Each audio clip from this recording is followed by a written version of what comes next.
मंजिल थोड़ा कठिन है, लेकिन हिम्मत नहीं हारूँगा। इतना तो भरोसा है खुद पर, इस बार बाजी ज़रूर मारूँगा। क्या कहते हैं कि मंजिल थोड़ी कठिन है, लेकिन हिम्मत नहीं हारूँगा। इतना तो भरोसा है खुद पर, इस बार बाजी ज़रूर मारूँगा। साथियों नमस्कार, उम्मीद करता हूँ आप लोग सभी स्वस्थ होंगे। आप सभी लोगों का ARU के स्टडी पॉइंट में एक बार फिर से स्वागत है। आपको पता है, आप लोगों के बीच में निरंतर बना हुआ हूँ। यदि आप लोग रेगुलर वीडियो देखते होंगे, ठीक है, तो आप लोगों से रिक्वेस्ट है भाई, भर्ती बहुत नज़दीक आने वाली है अब, ठीक है। जैसे जैसे टाइम कम होता जा रहा है, तो आपके पास बढ़ नहीं रहा है, आपके पास भी कम हो रहा है, ठीक है। ये भी माइंड में रखना कहीं ना कहीं। तो वीडियो की शुरुआत करते हैं हम सीधे, बाकी बातें वीडियो के अंत में करेंगे, ठीक है, क्योंकि टाइम बहुत कम है, तो इसलिए हम ज़्यादा भाषणबाजी भी नहीं करेंगे, ठीक है। आपको पता है पिछली वीडियो अगर यदि आप लोगों ने नहीं देखी है तो मैं डिस्क्रिप्शन में लिंक दिया, आप लोग वहाँ से देख लीजिए भाई। पहली बात तो ये है। और जैसे आपको पता है कि तरह तरह की जो क्वेश्चन है ना, मैं कहीं से भी कलेक्ट करके आप लोगों के सामने रखता हूँ, ठीक है। तो एक बार फिर देख लीजिए, विभिन्न प्रतियोगी परीक्षाओं में सामान्य ज्ञान के प्रश्न पूछे जाते हैं। नीचे कुछ ऐसे ही प्रश्नों का संकलन दिया गया है जिनके अभ्यास से आप परीक्षा की तैयारी को सुनिश्चित कर सकते हैं, ठीक है। अब देखो क्या है भाई, यहाँ से स्टार्ट है आज का प्रोग्राम। अभी प्रोग्राम क्या है, क्वेश्चन नंबर 1 कह रहा है यहाँ पे, कबड्डी खेल का जन्मदाता देश किसे कहा जाता है, ठीक है। तो कबड्डी खेल का जन्मदाता है दोस्तों भारत। राइट आंसर क्या हो जाएगा, भारत। यानी कबड्डी जो खेल है उसका आविष्कार करने वाला कौन सा देश है, तो वो भारत है भाई, ठीक है। ऑप्शन में क्या था, चीन था, जापान था, रूस था, ठीक है। तो राइट आंसर क्या हो जाएगा, ऑप्शन नंबर सी, भारत। अगला क्वेश्चन, क्वेश्चन नंबर 2, विश्व बाघ दिवस यानी वर्ल्ड टाइगर डे कब मनाया जाता है? 21 अप्रैल, 23 मई, 18 जून, 29 जुलाई को। तो राइट आंसर क्या हो जाएगा, 29 जुलाई को विश्व बाघ दिवस मनाया जाता है। अगला क्वेश्चन, क्वेश्चन नंबर 3 है, द्वितीय विश्व युद्ध कब हुआ था? कमेंट में बताना भाई, ठीक है। पढ़ाई करने वालों एग्जैक्ट बताना कि द्वितीय विश्व युद्ध कब हुआ था। द्वितीय विश्व युद्ध के दौरान अमेरिका ने किस शहर पर परमाणु बम गिराया था?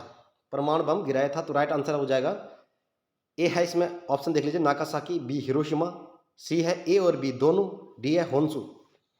तो राइट आंसर क्या हो जाएगा, सी हो जाएगा। द्वितीय विश्व युद्ध के दौरान अमेरिका ने किस शहर पे जो बम गिराया था ना, वो थे नागासाकी, हिरोशिमा, ठीक है। तो ये कहाँ के शहर है दोस्तों, ये भी आप लोगों ने कमेंट में बताना है। अगले क्वेश्चन की ओर बढ़ते हैं। क्वेश्चन नंबर 4 है, इंडिया स्टील 2023 सम्मेलन का मेजबान कौन सा शहर बना, ठीक है। यानी इंडिया स्टील का एक सम्मेलन हुआ 2023 की बात कर रही है। इंपॉर्टेंट क्वेश्चन था। आपको पता है आजकल मैं आप लोगों को जो सीरीज करा रहा हूँ न्यूज़पेपर से करवा रहा हूँ, ठीक है। तो ये न्यूज़पेपर का क्वेश्चन है। तो राइट आंसर क्या हो जाएगा, सी हो जाएगा, मुंबई में। इंडिया स्टील 2023 का जो सम्मेलन हुआ दोस्तों, वो हुआ मुंबई में। क्लियर हो गया। अगला क्वेश्चन, क्वेश्चन नंबर 5 है, भारत में डिजिटल साइंस पार्क कहाँ स्थित है? ए है तिरुवनंतपुरम, बी है कोची, सी है कोल्लम और डी है दमन। तो भारत में डिजिटल साइंस पार्क कहाँ है? Right answer option number A, Thiruvananthapuram में, ठीक है। और तिरुवनंतपुरम जो जगह है दोस्तों, वो किस राज्य में है भारत की, ऐसी चीज़ें भी पता होनी चाहिए, ठीक है। अगर इसमें तिरुवनंतपुरम ने देके उस राज्य का नाम दिया होता, ठीक है, तब तो इसलिए राज्य का नाम भी याद करना है। तो किस राज्य में दोस्तों, कमेंट में जरूर बताना, तिरुवनंतपुरम भारत के किस राज्य में पड़ता है। अगला question, question number 6, Gautam Buddha को किस स्थान पर महापरिनिर्वाण प्राप्त हुआ? भगवान बुद्ध को किस स्थान पर महापरिनिर्वाण का मतलब होता है कि उनकी मृत्यु हो गई है। कौन सा स्थान है जहां उनकी मृत्यु हो गई, ठीक है। तो ऑप्शन नंबर ए है सारनाथ, बी है बोध गया, सी है वैशाली, डी है कुशीनगर। तो राइट आंसर क्या हो जाएगा, ऑप्शन नंबर डी, कुशीनगर में। कुशीनगर में क्या हुआ दोस्तों, गौतम बुद्ध जी को महापरिनिर्वाण हुआ, यानी उनकी वहां पर मृत्यु हुई। अगला क्वेश्चन, क्वेश्चन नंबर 7 है, भारत का पहला वैश्विक गतिशीलता शिखर सम्मेलन, जिसको इंग्लिश में क्या बोलते हैं, ग्लोबल मोबिलिटी समिट, कहाँ आयोजित हुआ? तो ये हुआ दोस्तों लखनऊ में, सॉरी दिल्ली में, ठीक है। Option number A right answer हो जाएगा। कहाँ हुआ? दिल्ली में हुआ भाई, ठीक है। ये इनके आंसर दे रखे हैं यहाँ पे, ठीक है दोस्तों। अगला क्वेश्चन है, अब आपको पता ही है कि मैं सारी जगहों से कलेक्ट करके क्वेश्चन बनाता हूँ आप लोगों के लिए, ठीक है। तो फिर देख लिए, ये वहीं से है, अखबार का एक टुकड़ा है जहाँ से मैं इन क्वेश्चनों को आप लोगों के लिए लाया हूँ, ठीक है। क्वेश्चन नंबर फिर देख लीजिए, एक निम्नलिखित में से सबसे ऊंचा जलप्रपात कौन सा है? इनमें से कौन सा ऊंचा है जो सबसे ऊंचा जलप्रपात है, ठीक है। ये हो जाएगा होगेनकल प्रपात, बी है शिमला प्रपात, सी है कोचिकल जलप्रपात और डी है कुंट्रालम जलप्रपात। राइट आंसर हो जाएगा कोचिकुल जलप्रपात, ठीक है। कोचिकुल जलप्रपात दोस्तों कृष्णा नदी पे है, ठीक है। और किस राज्य में है ये आपने कमेंट में बताना भाई। जब हम एक बात ध्यान रखना दोस्तों कि कभी कभार क्या होता है, कभी कभार के जब भी हम पढ़ाई करते हैं ना, तो कुछ चीज़ों को हमें सर्च कर लेना चाहिए। तो सर्च करने से क्या होता है, या गूगल पे या किताब से जब हम कोई चीज़ अपने माइंड में सर्च करते हैं ना, तो वो चीज़ हमारे माइंड में लंबे टाइम तक याद रहती है। अगर आप वीडियो देखते हैं, इस क्वेश्चन का आप सर्च करोगे कि कोचिकुल जलप्रपात भारत के किस राज्य में है, तो गूगल से आपको निकल जाएगा, ठीक है।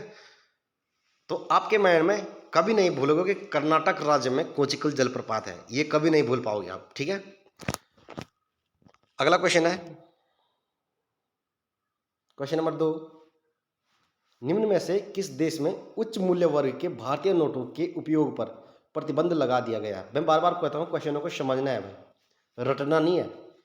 किस देश के उच्च मूल्य वर्ग के भारतीय नोटों के उपयोग पर प्रतिबंध लगा दिया गया? कहने का मतलब है कि कौन सा ऐसा देश है जिसके उच्च क्वालिटी के नोट है, यानी उच्च वैल्यू के नोट है, क्वालिटी नहीं, उच्च वैल्यू के नोट है, ठीक है। और उनको अपने देश में क्या कर दिया उन्होंने, प्रतिबंध कर दिया। तो नेपाल है ये। राइट आंसर क्या हो जाएगा?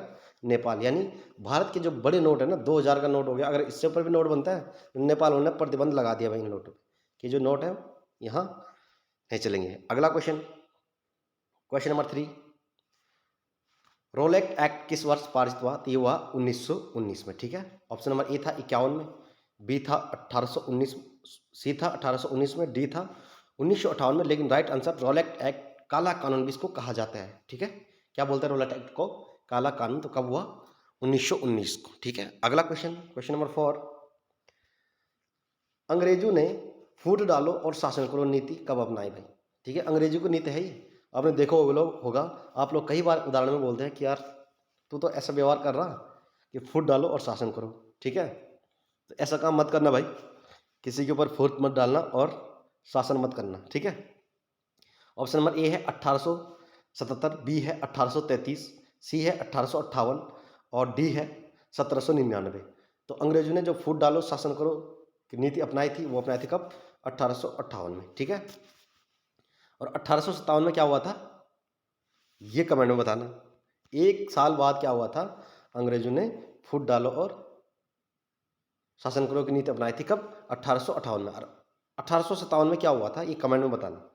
अगला क्वेश्चन है यहाँ पर, सरिस्का टाइगर रिजर्व कहाँ स्थित है? सरिस्का टाइगर रिजर्व है। अब देखो क्या क्या बढ़िया क्वेश्चन छाप रखे हैं न्यूज़पेपर वाले ने, बताओ। अब पढ़ने वाला होगा तो वो वहाँ से अपने नोटबुक बना लेगा, ठीक है। जिसको पढ़ना होगा वो कहीं से भी पढ़ सकता भाई। सरिस्का टाइगर रिजर्व कहाँ स्थित है? तो राजस्थान, गुजरात, हरियाणा, कर्नाटक। तो राइट आंसर क्या हो जाएगा? राजस्थान में क्या है हमारा? सरिस्का टाइगर रिजर्व स्थित है भाई। अगला क्वेश्चन 6, G20 शिखर सम्मेलन 2023 की मेजबानी किस देश को मिली? तो किसको मिली? भारत को मिली भाई, सभी जानते हैं लोग, ठीक है। G20 शिखर सम्मेलन 2023 की जो मेजबानी करी दोस्तों, भारत ने करी है, ठीक है। अगला क्वेश्चन, क्वेश्चन नंबर 7 है,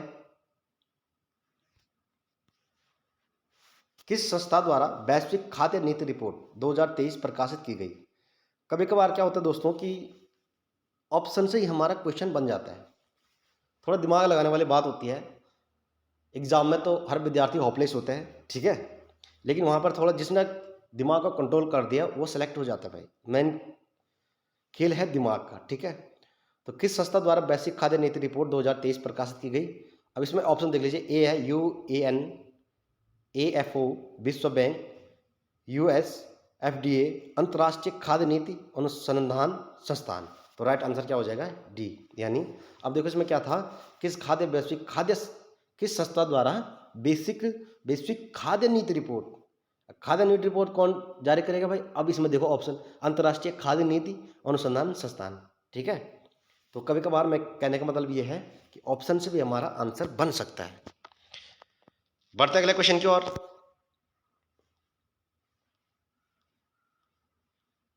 और फिर से क्वेश्चन देख लीजिए, क्वेश्चन नंबर 1 फिर से आ गया भाई। ठीक है, चेचक के टीके की खोज किसने की थी? तो चेचक के टीके की खोज किसने करी दोस्तों? एडवर्ड जेनर ने। ठीक है, ए था मिलिस्टीन ने, दूसरा था एडवर्ड जेनर ने, और सी था लुई पास्चर ने, और डी इनमें से कोई नहीं। तो राइट आंसर एडवर्ड जेनर ने चेचक के टीके की खोज करी भाई। ठीक है, यानी उसका आविष्कार किया है। अगला क्वेश्चन, क्वेश्चन नंबर दूसरा है, संत कबीर के गुरु कौन थे? संत कबीर के गुरु कौन थे? ऑप्शन नंबर ए है नामदेव, बी है वल्लभाचार्य, सी है रामानंद, और डी है रामानुज। ठीक है, तो राइट आंसर क्या हो जाएगा? रामानंद। कंफ्यूजन मत होना भाई, रामानंद और रामानुज में। तो संत का, अब हम इसको कैसे याद रख सकते हैं? संत कबीर के गुरु कौन थे? अगर रामानंद और रामानुज में कंफ्यूजन होता है तो संत में देखो ऊपर क्या है, अंक की मात्रा है, बिंदी है। ठीक है, तो रामानंद में भी क्या आ गया, नंद में बिंदी आ गया, ऐसे भी मिला सकते हैं, थोड़ा दिमाग लगाना है बस। ठीक है, तो संत कबीर के गुरु कौन थे? रामानंद। रामानंद और रामानुज में कंफ्यूजन होता है, तो संत में देखना बिंदी लगी हुई है, यानी अंक की मात्रा लगी, अंक की बिंदी लगी हुई है, तो रामानंद में भी लास्ट में बिंदी लगी। यहाँ से भी हम इसको थोड़ा इसकी पहचान बना सकते हैं याद करने के लिए दिमाग में। अगला क्वेश्चन, दिल्ली चलो का नारा किसने दिया? MK गांधी ने, SC बोस ने, AL राय ने, इनमें से कोई नहीं। तो दिल्ली चलो कौन चल रहा है? दिल्ली सुभाष चंद्र बोस जी। सुभाष चंद्र बोस जी ने बोला चलो भाई दिल्ली चलो। ठीक है, तो दिल्ली चलो का नारा किसने दिया? सुभाष चंद्र बोस ने। कब दिया? जब आंदोलन हो रहे थे स्वतंत्रता के लिए, अनेक प्रकार के जो आंदोलन हो रहे थे। ठीक है, उनमें सुभाष चंद्र बोस ने बोला चलो भाई दिल्ली चलो। ठीक है, वहाँ पर एक आंदोलन करना है, वहाँ पर मीटिंग करनी है, बैठक करनी है, तो दिल्ली चलो का नारा दिया उसने। अगला क्वेश्चन, क्वेश्चन नंबर 4, निम्न में से मानव शरीर का सबसे बड़ा अंग कौन सा है? मानव शरीर का, हृदय, मस्तिष्क, यकृत, गुर्दा। तो राइट आंसर हो जाएगा यकृत, यानी लीवर, कलेजी। ठीक है, गढ़वाली में कहते हैं कलेजू। ठीक है, तो यही है भाई सब कुछ। अब देखो मैंने इतने नाम याद कर रहे थे, गढ़वाली से लेकर, ठीक है, हिंदी वाला भी और विज्ञान की भाषा की, ये विज्ञान का शब्द है।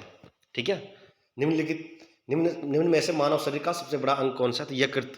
यकृत हो गया, उसको बोलते हैं लीवर। ठीक है, और कलेजी भी बोलते हैं, कलेजी तो हम बोलते हैं गढ़वाली में। ठीक है, कलेजू हम बोलते हैं, लेकिन राइट आंसर क्या हो जाएगा? यकृत। बढ़ते अगले क्वेश्चन पे, क्वेश्चन नंबर 5, चाणक्य का अन्य नाम था? भट्टा स्वामी, राजशेखर, विष्णुगुप्त, विशाखदत्त। ठीक है, तो क्या हो जाएगा राइट आंसर? विष्णुगुप्त। चाणक्य का अन्य नाम क्या था? विष्णुगुप्त था भाई। अगला क्वेश्चन, क्वेश्चन नंबर 6 है, बंगाल को मुगल साम्राज्य से अलग कर किसने स्वतंत्र किया भाई? बंगाल जो था ना मुगल साम्राज्य के अंडर में था, तो इसको किसने स्वतंत्र किया?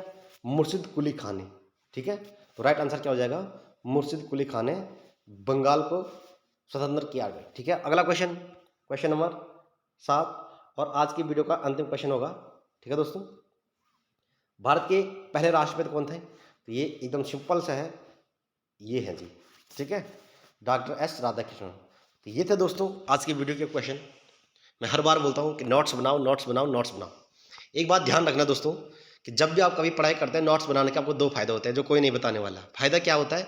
एक तो आपके याद करने की जो क्षमता होती है वो बढ़ जाती है। दूसरा क्या होता है दोस्तों कि अगर आपको नींद आ रही है ना, अगर आप लिख रहे हैं तो आपको नींद नहीं आएगी। आप 100% गारंटी ले लो इस बात की। ठीक है, जब भी पढ़ाई करते हो तो कॉपी पेन साथ में रखो, कॉपी पेन से नोट्स बनाओ। इससे क्या होगा? पहला फायदा तो ये होगा कि आपको याद करने में आसानी होगी। दूसरा फायदा ये है कि जब भी पढ़ाई करते हुए कभी कभी क्या होता है, आंखें पलकें झपकने लग जाती है। ठीक है, तो लिखने से क्या होता है कि एकदम माइंड कॉन्सेंट्रेट होके फोकस करता है बिल्कुल। तो साथ में लिखा भी करो, चाहे रफ कॉपी पे लिखो, लेकिन लिखो। ठीक है, तो ये तो दोस्तों आज के क्वेश्चन। उम्मीद करता हूँ कि वीडियो पसंद आती होगी। कमेंट जरूर करना यार, ताकि मैं भी वीडियो में सुधार कर सकूँ। ठीक है, अगर कोई क्वेश्चन में फॉल्ट लगता है, ठीक है, आप लोगों की जो जानकारी है तो कमेंट में जरूर शेयर कीजिएगा। ठीक है, तो मिलते हैं नेक्स्ट वीडियो में, तब तक के लिए धन्यवाद।